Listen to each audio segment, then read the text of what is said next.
You wake up when your body is finished resting. The air is crisp. A faint smell of damp earth and cold wood smoke drifts into your shelter, reminding you of the night before. There is no alarm. What would you do if time did not exist? For nearly 99% of human history, this was not a rare luxury. This was the default setting for your ancestors for roughly 300,000 years. Today, the average modern human spends over 8 hours a day staring at glowing rectangular screens. You are often exhausted before your day even begins. Your ancient ancestors experienced a completely different reality. To understand how your own brain and body were designed to function, you have to look back 40,000 years. This was the height of the Upper Paleolithic, a period often called the Late Ice Age. Your day does not start with a rush of stress hormones. You open your eyes because the morning light gently shifts the chemistry in your brain. There is no boss to please. No bills are waiting to be paid. No emails require your immediate attention. Do you feel a sense of absolute freedom? You sit up and stretch your muscles. Your body feels lean and capable because you move across varied terrain every single day. Anthropologists like Marshall Solins have challenged the old idea that prehistoric life was a brutal, non-stop struggle for survival. In his famous analysis, he labeled hunter-gatherers the original affluent society. He discovered that early humans did not live in a state of constant scarcity. Instead, they had everything they needed because they kept their desires simple. How much of your modern stress comes from wanting things you do not actually need? You step outside your shelter, into the early morning mist. The camp is small, consisting of a few families who know each other intimately. Your survival depends entirely on the people around you. This interdependence creates a deep sense of psychological safety that is rare in the modern world. In 1963, anthropologist Richard Lee conducted a landmark study of the Juhoansi people, a group living a traditional foraging lifestyle. He tracked their daily activities with meticulous detail. He discovered that adults only needed to work about 15 to 20 hours a week to secure an abundance of high-quality food. The rest of their time was dedicated to leisure, resting, and socializing. What would you do with 40 extra hours of free time every single week? Let us reconstruct exactly what a typical day looked like 40,000 years ago. Morning is for assessing the world around you. You look at the sky to read the weather patterns. You listen to the bird calls to see if a predator is nearby. Your senses are highly tuned because a lack of awareness could mean injury or death. This is not the paralyzing anxiety of modern life, but a sharp, clean state of presence. The community decides it is time to gather food. A small group prepares to leave the camp. You do not pack a heavy bag or plan a commute. You simply pick up a few beautifully crafted tools. Foraging is not a chore. It is an active, cooperative game. You walk several miles through forests and meadows, learning the landscape like the back of your hand. Your mind is fully engaged as you look for specific shapes and colors among the foliage. You track the footprints of animals, reading the dirt like a complex book. During your walk, you find a patch of wild tubers. These are starchy roots hidden deep beneath the soil. You use a hardened wooden digging stick to extract them.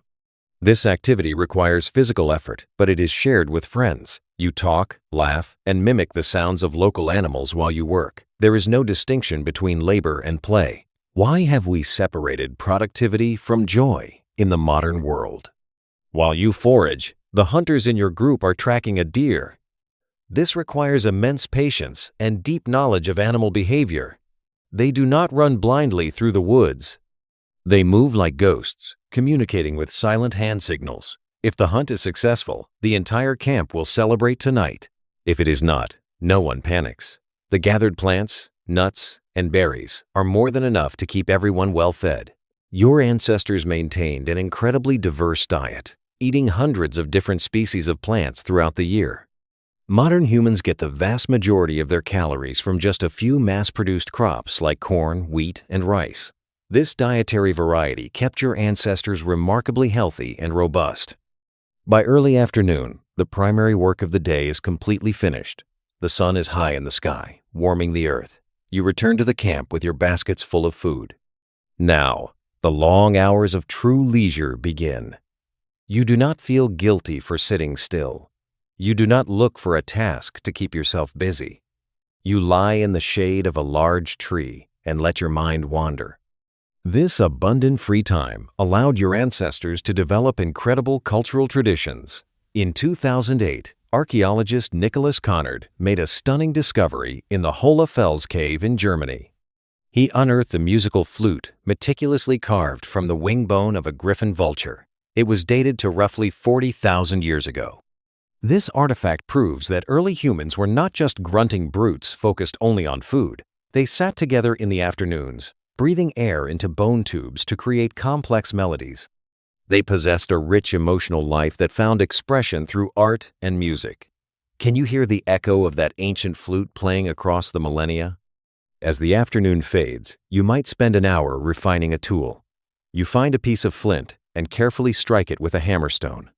Tiny flakes fall away, leaving a razor-sharp edge. This process requires absolute focus and manual dexterity. It is a deeply meditative practice. Your brain enters a state of flow, completely absorbed in the physical reality of the stone. There are no distractions pulling at your attention span. As twilight approaches, the camp transitions into its most magical phase. The sun dips below the horizon, painting the sky in deep shades of orange and purple. Someone strikes flint against pyrite, catching a spark on a bed of dry moss. A warm flame erupts, and a central campfire is lit. The fire is the heart of the community. It provides warmth against the encroaching chill of the night. It cooks the tubers and the meat, making the food tender and flavorful. More importantly, the fire transforms human psychology. In 2014, anthropologist Polly Weissner published a groundbreaking study analyzing the conversations of hunter-gatherers around campfires. She compared daytime talk with nighttime talk. She discovered a stark, beautiful contrast. During the day, conversations were practical, focusing on economic matters, logistics, and complaints. But at night, around the fire, the focus shifted dramatically. Over 80% of the nighttime conversations were spent telling stories, singing, and describing myths. The firelight suppressed conflicts and encouraged empathy. You sit around the flames, watching the shadows dance across the faces of your family. An elder begins to speak, her voice carrying the history of your people. She tells a story about the spirits of the stars and the lessons of the ancient animals. You listen intently, feeling a profound connection to the past and the future. This is where human culture was truly born. This is where your brain learned to love narrative. Eventually, the fire burns down to a bed of glowing red embers. The deep indigo sky is completely filled with a dense carpet of stars. You can see the Milky Way stretching overhead with absolute clarity. Because there is no light pollution to shield your eyes, your body begins to feel heavy. Melatonin floods your system naturally, responding to the absolute darkness of the night. You do not fight the sleepiness. You do not scroll through negative news stories on a pocket-sized computer. You simply crawl into your shelter and lie down on a bed of animal furs. You fall into a deep, uninterrupted sleep, listening to the gentle breathing of your tribe and the distant howling of a wolf. Your mind is quiet because your day was filled with physical movement, meaningful social connection, and plenty of rest. You are completely aligned with the rhythms of the natural world. Think about your life today. You live in a world of constant connection, yet many people feel entirely isolated. You have thousands of modern conveniences, yet you are chronically exhausted. Your ancient ancestors faced real dangers like predators, infections, and extreme weather. Their lives were certainly not easy, but they were free from the artificial pressures that define the modern human experience. They lived in a world where time was measured by the sun, wealth was measured by relationships, and peace was the default setting of the mind. Tomorrow, you will open your eyes to a loud, synthetic alarm. You will rush to get ready for a schedule you did not create. But as you step out into the rush of the modern world, remember the quiet camp from 40,000 years ago. Your body still carries the blueprint of that ancient peace. You wake up when your body is finished resting.